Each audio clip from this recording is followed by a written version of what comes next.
দর্শক, এখন রয়েছে দেশের পুঁজিবাজার পরিস্থিতি নিয়ে বিশেষ আলোচনার জন্য আমাদের স্টুডিওতে উপস্থিত রয়েছেন পুঁজিবাজার বিশেষজ্ঞ অধ্যাপক মোহাম্মদ মুসার। দর্শক, আপনারা আমাদের সঙ্গে আলোচনায় যোগ দিতে পারেন 8189259113 নম্বরে ফোন করে।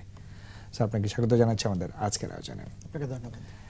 সপ্তাহ শেষ কার্য দিবস, ওভারঅল কয়েক সপ্তাহের বাজারের যে ট্রেন্ড আপনি নিজে অবগত রয়েছেন, খুব একটা সন্তোষজনক পরিস্থিতি নেই। বিশেষ করে লেনদেন, তারল্য সংকট, আস্থা সবকিছু মিলে বাজারের অবস্থানটি আসলে আপনি কিভাবে দেখেন? এটা আনএক্সপেক্টেড ছিল, আমরা প্রত্যাশা করিনি, বাট এটা হয়ে গেছে। একটা বড় ব্যাপার আছে বাংলাদেশের শেয়ার বাজারে। আমাদের বেশি যেহেতু ব্যক্তি বিনিয়োগকারীরা আছেন, কয়েকদিন পর পর দাম একটু কমলে তারা একটু প্যানিক করেন।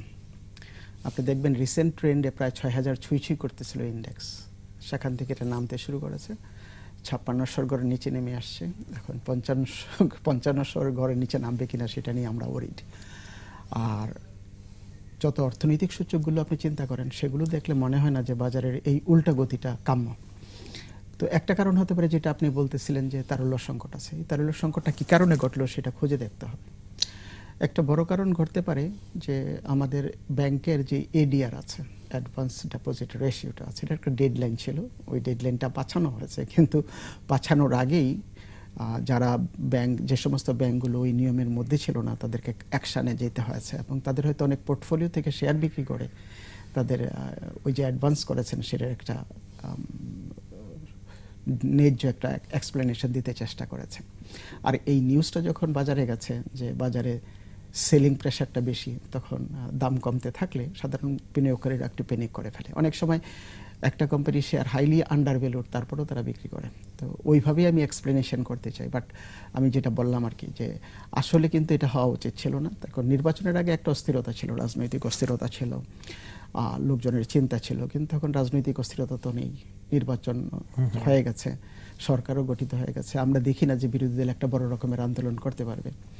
তবে হ্যাঁ, ব্যাংকের ব্যাপারে অনেক নিউজ আসছে, যেই নিউজগুলো আসলে সুখকর না। আর আমাদের বাজারে যেহেতু ব্যাংকের শেয়ার এবং নন ব্যাংক ফাইন্যান্সিয়াল ইনস্টিটিউশনসের শেয়ারের একটা বড় প্রভাব আছে, তো এই সমস্ত কোম্পানির শেয়ারগুলোর দাম যখন কমতে থাকে, এর প্রভাবে অন্যান্য শেয়ারগুলোর দাম কমে। আর দাম কমার সময় দেখবেন সবসময় আমার ভলিউম অফ ট্রানজ্যাকশন কমবে। তার কারণ যাদের শেয়ার বিক্রি করার কথা তারা বিক্রি করছে না, যেহেতু দাম কম। আর লস যদি হয়ে যায়, কেউ সহজে লুজিং শেয়ার ছাড়তে চায় না, ধরে রাখতে চায়। তো এই কারণে কিনতে চায় না একটা গ্রুপ, আর একটা গ্রুপ বিক্রি করতে চায় না, সুতরাং লেনদেনের ভলিউমটাও কিন্তু কম থাকে। এটিও কিন্তু বিবেচনায় নিতে হবে। আমরা আলোচনা ফিরছি স্যার, দর্শকের ফোন রয়েছে, নিয়ে নেই। প্রিয় দর্শক, নাম বলে দ্রুত প্রশ্নটি করবেন। হ্যালো হ্যালো হ্যালো হ্যালো, আসসালামু আলাইকুম। ওয়ালাইকুম আসসালাম। প্রশ্নটি করবেন। দুঃখিত দর্শক, আপনি আবারও চেষ্টা করুন। আমরা স্যার যে আলোচনায় ছিলাম যে এই যে সাম্প্রতিক সময়ে আমরা দেখছি মাননীয় অর্থমন্ত্রী ব্যাংকের সুদের হার নিয়ে বিভিন্ন রকম প্রচেষ্টা রয়েছে, সঞ্চয়পত্রের সুদের হার কমানো এবং যারা ভালো ব্যবসায়ী তাদেরকে আরো সুযোগ দেওয়া, ভালো কোম্পানিগুলোকে সুযোগ দেওয়া। এই জায়গাগুলো আসলে আপনি কিভাবে দেখছেন, বা পুঁজিবাজারের ভালো দিকগুলো কি আসতে পারেন? আমার কাছে যেটা মনে হয়, সাম্প্রতিককালে আমাদের নতুন অর্থমন্ত্রী যে সমস্ত বক্তব্যগুলো দিচ্ছেন, তার মধ্যে অনেকগুলি ইতিবাচক। এর মধ্যে যেমন এটা বলছেন যে সুদের হার কমানোর জন্য, সুদের হার কমাতে হলে আপনি কিন্তু সেভিং সার্টিফিকেটসের সুদের হার কমাতে হবে, আদারওয়াইজ লোকজন ব্যাংকে ডিপোজিট না রেখে ওখানে করবেন। তো ওনারা চাচ্ছেন এটা কমাতে। এখন রাজনৈতিক একটা ইচ্ছা শক্তি থাকতে হবে।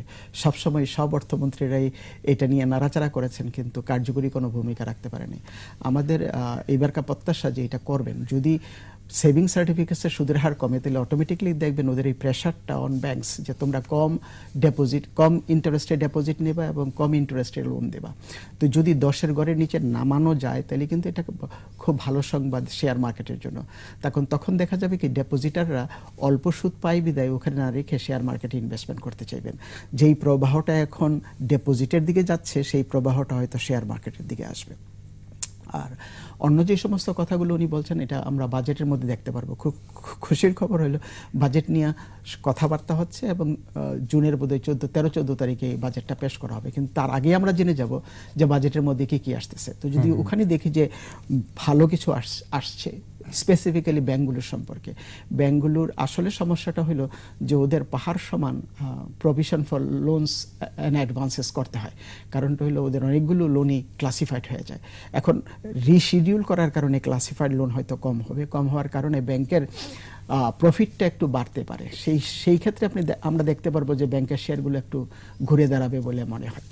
আর অন্য যে সমস্ত জিনিসগুলো আছে সেগুলো তো আমাদের খুব পজিটিভ নিউজ আছে। যেমন ধরেন এক্সপোর্ট বাড়তেছে প্রায় 14% হারে, রেমিটেন্স বাড়তেছে 14-15% হারে। উনি প্রিডিক্ট করতেছেন জিডিপির গ্রোথ রেট এই বছর, যদিও বলা হচ্ছিল 7.87 হবে, এটি 8.13 কথা বলছেন। তো জিডিপি গ্রোথ হবে, তারপরে ইকোনমিক স্টেবিলিটি আছে, ইনফ্লেশনটা একটা জায়গায় আছে যেখান থেকে খারাপ দিকে যাচ্ছে না। এত সব অর্থনৈতিক ভালো সূচকের মুখে শেয়ারের বাজারের দাম কমে যাবে এটা আসলে কখনো আশা করা যায় না। আমরা যারা অ্যানালিসিস করি উই ক্যান নট এক্সপ্লেইন যে এই ফেনোমেননটা কেন করতেছে। স্যার, এই জায়গাটা আলোচনায় ফিরবো আবার। একটি দর্শক ফোন রয়েছে, সেটি নিয়ে বিরতিতে যাই, আবার আলোচনায় ফিরবো। প্রিয় দর্শক, নাম বলে দ্রুত প্রশ্নটি করবেন। হ্যালো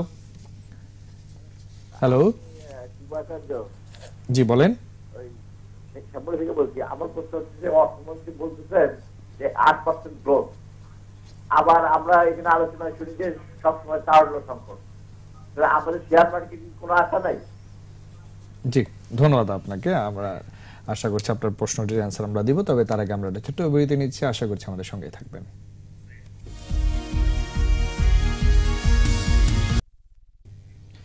স্বাগত আবারও 21 বিজনেসে। দর্শক, বিরতির আগে দেশের পুঁজিবাজার পরিস্থিতি নিয়ে কথা বলছিলাম পুঁজিবাজার বিশেষজ্ঞ অধ্যাপক মোহাম্মদ মুসার সঙ্গে। আমরা ফিরছি তার সাথে আলোচনায়, তবে আরো কিছু দর্শক ফোনে রয়েছেন, ফোনগুলো নিচ্ছি।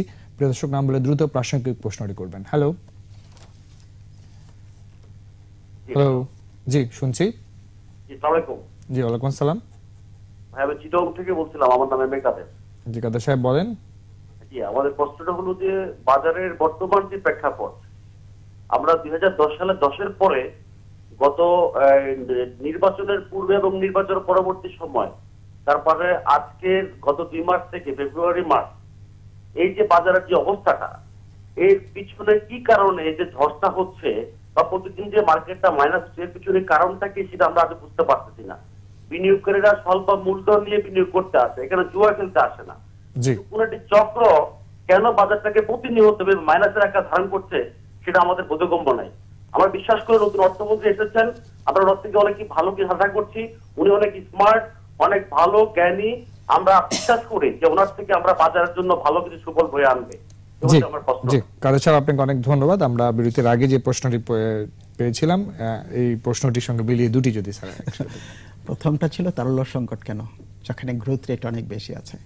তারল্য সংকটটা হয় ব্যাংকিং সেক্টরের মুভের কারণে। তো ব্যাংকিং সেক্টরের একটা মুভমেন্ট ছিল। একটা বড় প্রশ্ন হলো, আপনি যখন লোন দেন, লোন যদি ফেরত না পান, তাহলে কিন্তু টাকাটা আর আসে না, টাকাটা ব্যাংকিং সিস্টেম থেকে চলে যায়। না আসলে ওরা আবার নতুন লোন দিতে পারে না। নতুন লোন দিতে গেলে অন্য কোনো উপায় তাদের ব্যবস্থা করতে হয়। এবং একটা উপায় আছে, অনেকেরই পোর্টফোলিও আছে, অনেক ব্যাংকগুলোরই বড় বড় পোর্টফোলিও আছে শেয়ার মার্কেটে। স্বল্পকালীন সময়ে এই টাকাটা ওরা কিন্তু শেয়ার বিক্রি করে পেতে পারে। একজন ভালো কাস্টমারকে ওরা কখনো লোন দিতে অস্বীকার করে না, তখন একটা লং টার্ম রিলেশনশিপ, সেটা একটা হতে পারে। ওই যে বললাম এডিআরের একটা ব্যবস্থা আছে, সেখানেও একটা সমস্যার ক্রিয়েট হয়েছে।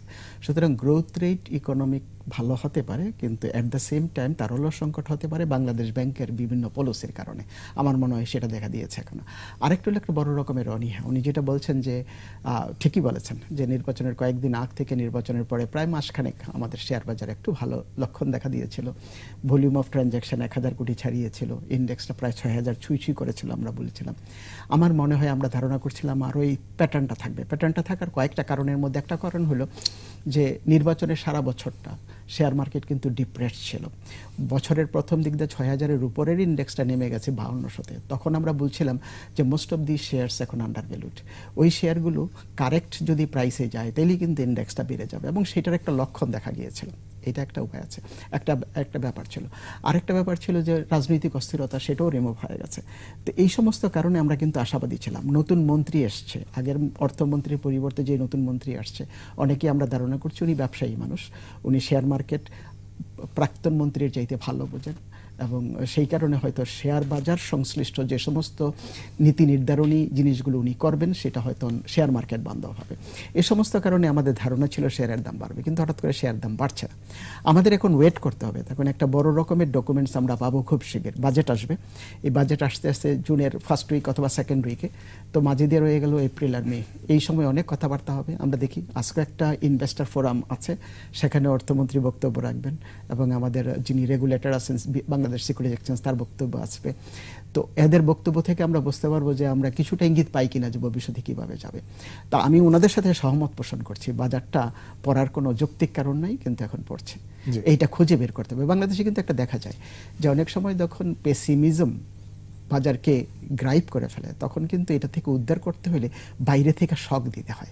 সেই জন্য প্রায় দেখবেন, প্রায় যখন বাজার খুব খারাপ অবস্থায় থাকে তখন আমরা বলি যে একটা বড় ফান্ড ক্রিয়েট করা হোক, ওই ফান্ড দিয়ে শেয়ার কেনা হোক, যাতে নাকি ওই জাম্পি স্টারটা শুরু হয়, রিভার্সের একটা কোর্স হয়। এই ব্যাপারে কেউ কিন্তু এখন কথা বলতেছে না। আমার মনে হয় বলা উচিত যে আমাদের এই বাজারের মধ্যে মাঝে মাঝে একটা মার্কেট স্টেবিলাইজেশনের ফান্ড পার্মানেন্টলি ক্রিয়েট করে রাখা উচিত। যখনই দেখা যাবে যে যখনই আসবে তখন ওইটা ইন্টারভিনটা করা হবে। এই ইন্টারভিনটা করা ভালো শেয়ার বাজারের সুস্থতার জন্য, সাবলীলতার জন্য এবং স্টেবিলিটির জন্য, এবং শেয়ার বাজারের ইফেক্টটা যেহেতু ইকোনমিতে পড়ে, ইকোনমির স্টেবিলিটির জন্য এটা দরকার। স্যার, আরেকটি বিষয় ইদানিং খুব বেশি আলোচনা হচ্ছে, যদিও এটি অনেক বছর ধরে আমরা আলোচনা করার চেষ্টা করি, যে প্লেসমেন্টের যে বিষয়টি আপনার তারল্য সংকটের জায়গায় সেটি একটু নতুন মাত্রা যোগ করেছে, এবং এই জায়গাটায় নীতি নির্ধারণী জায়গা থেকে পরিবর্তন আনার বিষয় এখন সব জায়গায় আলোচনা হচ্ছে। এই জায়গাটি আপনার মতামত কি? Very interesting.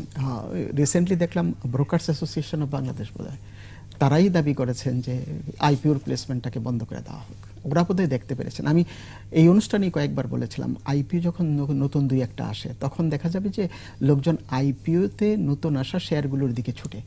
তো ছুটতে গিয়ে দেখা যায় কি, ওই শেয়ার কিনতে গেলে তার টাকার দরকার, সে অন্য পোর্টফোলিওর অন্য শেয়ারগুলো বিক্রি করে। সুতরাং সেকেন্ডারি মার্কেটের অনেক শেয়ারের মধ্যে একটা ডিপ্রেসিং মুড ক্রিয়েট হয় নতুন শেয়ার বাজারে আসলে। এখন যে সমস্যাটা দেখা দিচ্ছে, বুক বিল্ডিং প্রসেসের মধ্যে যে শেয়ারগুলো আসে তার মধ্যে একটা প্রাইভেট প্লেসমেন্ট হয়। প্রাইভেট প্লেসমেন্টে অংশগ্রহণ করার জন্য অনেকে, স্পেসিফিক্যালি ইনস্টিটিউশনাল ইনভেস্টার্স, শেয়ার বিক্রি করে ওইখানে টাকাটা রেখে দেন। তাহলে টাকাটা সেকেন্ডারি মার্কেটের অ্যাক্টিভিটিজের জন্য যেটা ছিল সেটা যদি প্রাইভেট প্লেসমেন্টের জন্য চলে যায়, তাহলে কিন্তু বাজারে একটা সেলিং প্রেশার আসে। তো সুতরাং আমি মনে করি এটা একটা ন্যায্যত দাবি। যে আর একটা জিনিস হলো কি, প্লেসমেন্ট কিন্তু বুক বিল্ডিং সিস্টেমে যেই সমস্ত শেয়ারগুলো আসে তার ম্যানিপুলেশনের সুযোগ নেই। এবং দেখবেন মেজরিটি অফ দি শেয়ারস যেগুলো নাকি বুক বিল্ডিং সিস্টেমে রিসেন্টলি আসছে, হাইলি ওভার ভ্যালুড ছিল। আসার 5-6 মাসের মধ্যেই দেখা যায় শেয়ারের দাম অনেক কমে গেছে। তার মানে কি, যখন আসছিল তখন এগুলো শেয়ার দাম অনেক বেশি ছিল। এটা একটা অর্কেস্ট্রেটেড ড্রামার মতন। যাদের কাছে প্লেস করা হয় তাদেরকে বলা হয় তোমরা বেশি দামেই কেনো, আমরা তোমাকে ওয়ে আউট করবো বের হয়ে যাওয়ার জন্য। বের হয়ে না যাওয়া পর্যন্ত শেয়ারের দাম থাকবে এক জায়গায়, বের হয়ে গেলে তোমাদের তার কোনো সমস্যা নেই, শেয়ারের দাম আবার কমে যাবে। তো এতে করে যারা নাকি ইস্যুয়ার আছেন তারা বেনিফিটেড হয়, এবং সাধারণ বিনিয়োগকারীরা যারা ভুল করে ওই সমস্ত ওভারভ্যালুড শেয়ারগুলো কিনে সেখানেও ক্ষতিগ্রস্ত হয়।